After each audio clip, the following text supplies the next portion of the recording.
Johnny Wharff with another Marietta High School Athletic Hall of Fame Spotlight interview, and we have Greg Kroft with us, who didn't graduate from Marietta High School, but most folks probably recognize the voice before anything else for the longtime public address announcer for Marietta High School. And talk a little bit, congratulations, number one, Greg, and when you got the call, and if maybe it didn't catch you off guard a little. Well, thanks, Johnny. Yeah, it did catch me off guard. In fact, I was really surprised. I was on vacation at the time, I think, when Humphreys called. And, yeah, I'm, obviously very honored, and I'm actually quite humble, not being a graduate of Marietta High School. So, but a Hall of Famer of your high school class as well, too, right? Two-time Hall of Famer now? Yes, that's right. Two-time high school Hall of Famer, of course, my high school as an athlete, but, yeah, I played there, did quite well, so... Salina?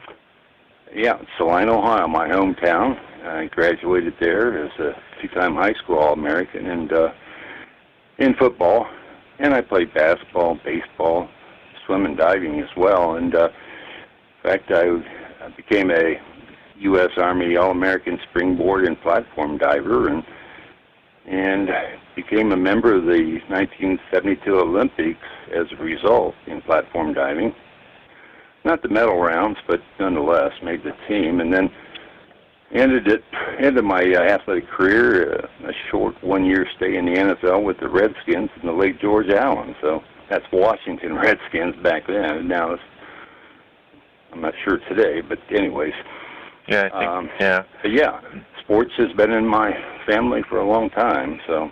Well, and then you passed it on. I didn't really know the background, so I appreciate the opportunity for you to fill us in. But I got to broadcast. I got in actually about the same time you did, and I started in 85. I think you started on the PA in 87 maybe. But I got to broadcast. Yeah, I think the school term 86, 87. I think I took over as my first year as in the boosters. Actually, I came in as president following Gary Messick, and the reason I went to that particular voting month of the boosters, Ron Stetler and I, another parent, had boys coming up finally to be in the middle school. So we both came away from that meeting. I would be president the next year of the boosters, and he is vice president. So that's when it all began, and it was the year after that I got into the announcing when Principal, I think it was Ron Malone, had left. So, but about the same time, yeah, you started on the radio. Greg Kroft is our guest, going into the Marietta High School Athletic Hall of Fame coming up here, and that last weekend in September, first weekend in October, the induction ceremony. We're going to take a break, and when we come back, we'll talk to Greg a little bit about back in the day. I can say that because we're both back in the day a little bit, but we'll talk about those early days, boosters, how things have changed, how they've gotten better, and then maybe some of the young guys in your life that you have an edge on now when it comes to Hall of Fame prowess. We'll take a break and be back with more right after this. Johnny Wharff along with Greg Kroft in this interview on tape. We're normally kind of busy at halftime of a game, both of us, over the last 30 years or so. But talk a little bit about the early days, if you will, the 80s into the 90s of the boosters. And it's so important to raise your hand or say yes when somebody asks. And I know you did it, and it'd be great if everybody did, right? Well, I thought I'd learned my lesson in the Army, to never volunteer, but unfortunately I did. I took a transfer to Marietta. I'm not from Marietta, of course, so I took a transfer in 1980 and moved my family here that fall, and got involved. Kids were young, and got involved with the youth league, which led to middle school, and then got into the boosters right away, and jumped in, like I said, as president right away, and started things, positive things. And 3 kids. I have 2 boys and a daughter that all played for Marietta, so earning letters in several different sports.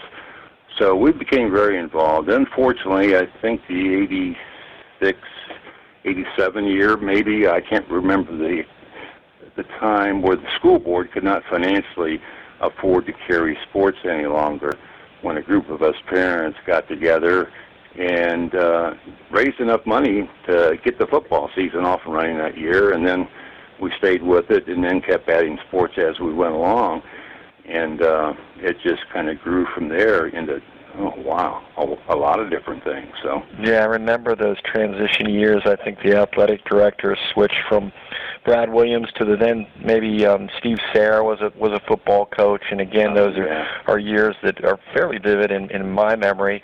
But also the idea that I got to broadcast Ben and Brad, and now I know where their athleticism came from, and they're so much fun to watch. I can only imagine what it was like for a father maybe that was working a game as well.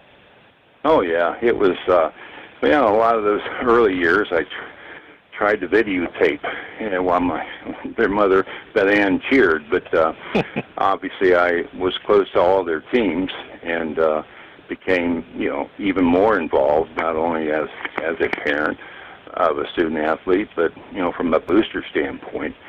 And I think in my time, and with the hiring now of our new superintendent, Brad Silvas, he makes the 11th superintendent I have seen. 7 principals, Chad Reinert, and the current Cody Venderlich makes the 9th athletic director. So I've worked with a lot of administrators throughout the years, and of course found that enjoyable as well. And whatever it took to keep things going. And of course the big years we had when we chose to have bingo as a fundraiser. I think we got in at the right time on that. And in 13 and a half years, we grossed over $2,271,000. And it was just phenomenal. And of course by then the school board had since picked up the funding of athletics. So, but bingo eventually died out, and we're back to just basic fundraisers. And I can remember one of the big ones we had was with MC Hammer in the late 80s. Wow.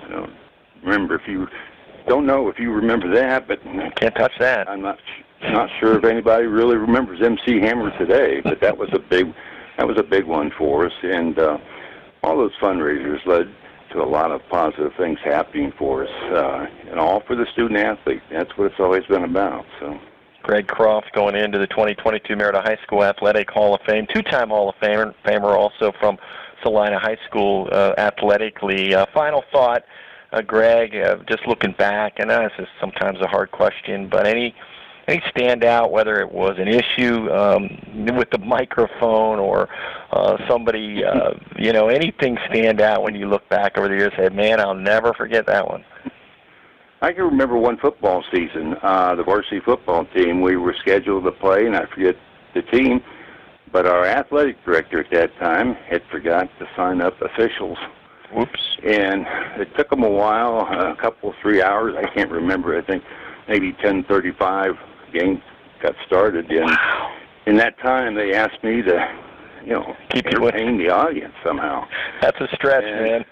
Oh, it sure was. That was a long evening, but we got through it, but that really stands out as one highlight of mine. Oh, that's so good, and I appreciate you sharing your story, your time, your energy, and all that you bring to the school and still continue to. Congratulations on the Hall of Fame induction.